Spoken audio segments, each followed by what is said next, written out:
copy of your Miro board for a fresh start or a new project? Follow these simple steps.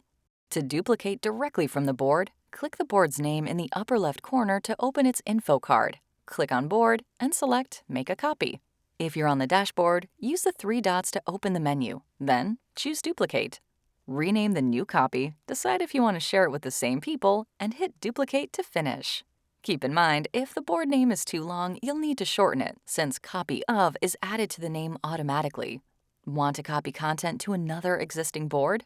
Select the content you need, press Ctrl+C or CMD+C on Mac, open the other board, and press Ctrl+V or CMD+V to paste. This way, you can easily transfer specific sections without duplicating the entire board.